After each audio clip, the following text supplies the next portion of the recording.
2412 కోట్లని 33% లెక్క 796 కోట్లని కార్మికులకి అంటే ఉద్యోగస్తులకి సరాసరి అనే యావరేజ్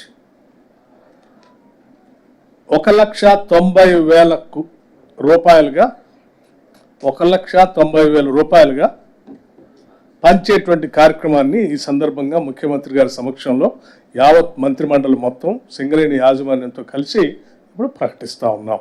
దీనికి మేమంతా చాలా సంతోషిస్తూ ఉన్నాం ఇంత పెద్ద ఎత్తున పంచుతున్నందుకు. గత సంవత్సరం కార్మికులకి 1,80,000 పంచితే ఈ సంవత్సరం అదనంగా 1,70,000 పంచితే ఈ సంవత్సరం అదనంగా ఇంకొక 20,000 కలిపి 1,90,000 పంచుతా ఉన్నాం. ఇది 20,000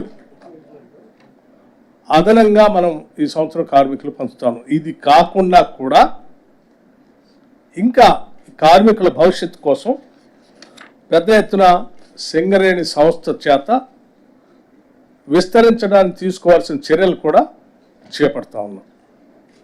దీంట్లో ఇంకా గొప్ప విషయం ఏంటంటే మొట్టమొదటిసారి ఈ సింగరేణి సంస్థలో పనిచేస్తున్నటువంటి ఉద్యోగస్తుల సంఖ్య 41,837 మంది. 41,837 మంది పర్మనెంట్ ఎంప్లాయీస్ ఉంటే కాంట్రాక్ట్ వర్కర్స్గా 25,000 మంది కూడా పనిచేస్తూ ఉన్నారు. ఇందులో ఇప్పటివరకు సింగరేణి చరిత్రలో ఎప్పుడు లాభాలు పంచినా కూడా ఈ రెగ్యులర్ ఎంప్లాయీస్కి తప్ప కాంట్రాక్ట్ ఎంప్లాయీస్కి పంచే విధానం లేదు. ఇప్పటివరకు మొట్టమొదటిసారి సింగరేణి సంఘాలు, రికగ్నైజ్ యూనియన్స్, అట్లాగే యాజమాన్యం, రాష్ట్ర ప్రభుత్వం అందరూ కూడా ఆలోచన చేసి ఒక మానవతా దృక్పథంతో వీళ్ళు కూడా పనిచేస్తున్నారు కాబట్టి వీళ్ళకు కూడా కొంత మనం చేయాలనేటువంటి ఆలోచనతో మొట్టమొదటిసారి ఈ కాంట్రాక్ట్ ఎంప్లాయీస్ కూడా ఒక్కొక్కరికి 5,000 రూపాయల చొప్పున మొదటిసారి పంచుతా ఉన్నాము. ఇది సింగరేణి చరిత్రలో మొట్టమొదటిసారి. దీంతో పాటు ఈ రెండింటితో పాటు ఈ కార్యక్రమం అంతా కూడా